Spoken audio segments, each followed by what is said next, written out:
Looking at the turnout, out of vo- 363,438 accredited voters, a little, above 10,000 naira, 10,000 people, voters rather, didn't eventually show up to vote out of the accredited voters. We had about 351,000 out of 363 thousand. Would you say this is fairly okay in terms of voter apathy and participation out of almost a million, registered voters in the state? Of course, a far cry from what we saw in Anambra State, obviously. So, from that perspective, yes. But if you look at it from a general perspective, it is still, quite low.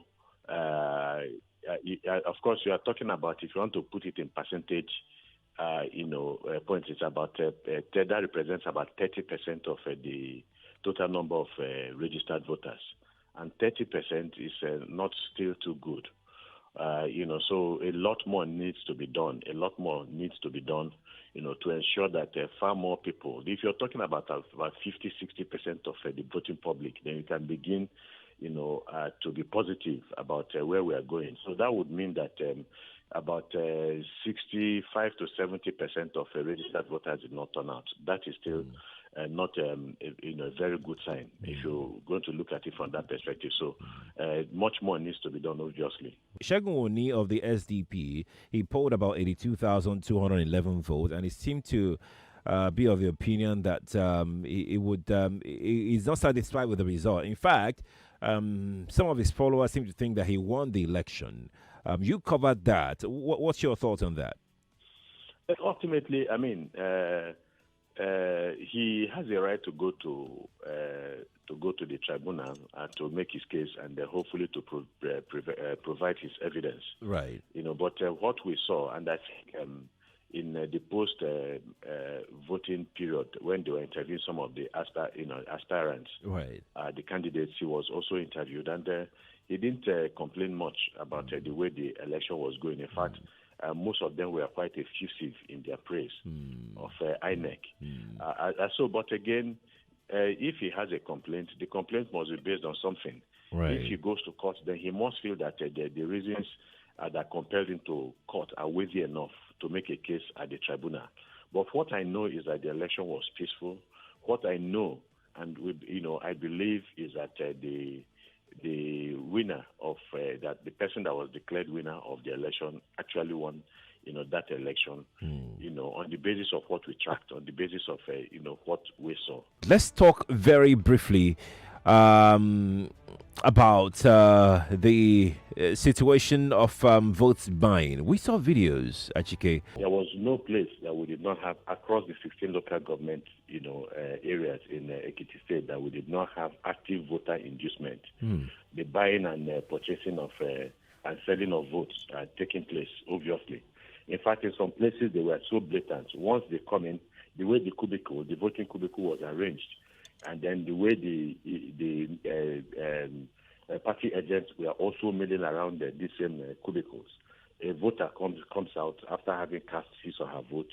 She puts up the ballot paper, plainly before putting inside the ballot box, plainly showing where they have cast their vote, so that the party agent knows that they have that the vote was actually cast on behalf of their candidates, and then they direct them to a particular place, a particular person, a particular room where they are going to go to collect their money. This was being done blatantly. And we know that the EFCC and the ICPC also, were deployed, and for that purpose of intervening. Unfortunately, in some instances, while the general populace of security people, especially the police, did their job, also arrived at the police units on time, a few elements within the Nigerian police were also involved in aiding and abetting vote buying. We were during one of our deliberations, our strategy sessions on the civil society situation room. Right. We had a few members of the Nigeria Police Commission coming, and while we were getting reports from the field, they were also getting reports from their own people on the field. And one of those reports, as soon as they get those reports about police involvement, active police involvement in inducement of voters, de-escalate that report and give, identity and that, with the identification of the places or, where these things are happening to police authorities so that they could intervene. And I got to understand that in some of those instances, the police actually intervened and arrested some of their own people. So it's not as if nobody wanted to do something about it, but believe me, it was exceedingly blatant. So while we are now saying that virtually, the institutions of government did their job fairly well. I'm talking about INEC, I'm talking about the police, not just the police, other supporting security agencies like the NCDC, road safety, like the NSCDC, NSCDC. Yes, Nigeria Security and the Defense Corps, and all the others did their job.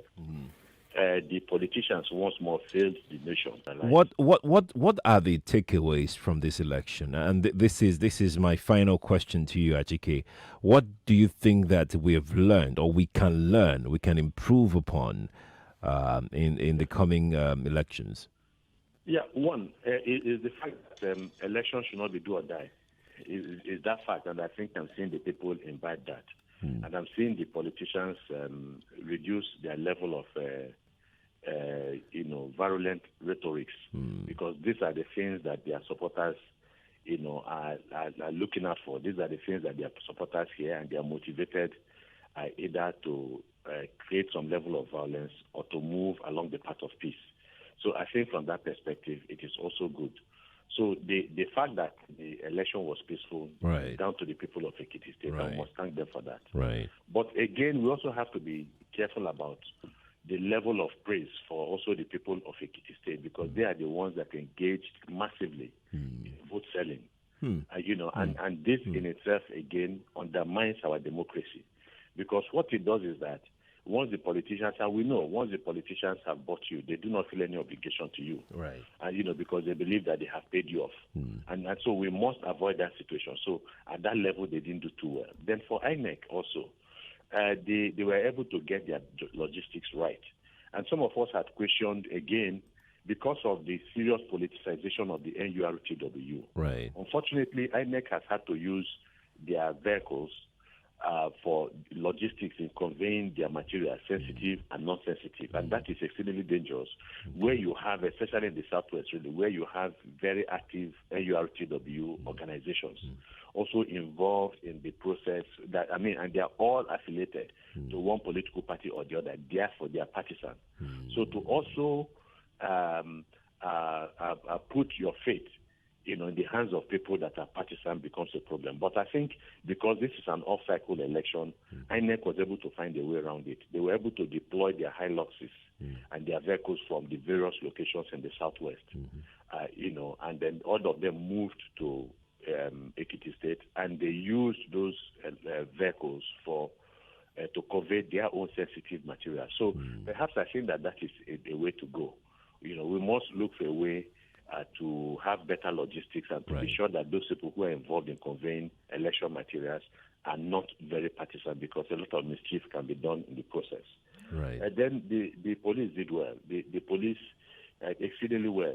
As at 8:30 or so, I think the police personnel were in every polling unit in Ekiti State. And we didn't get any report of a single polling unit that did not have a police presence, and that is kudos to the Nigerian police. And then yes, the issue of people with disabilities. We also had issues, with that in some places. In some places, the polling units were not exactly accessible to them.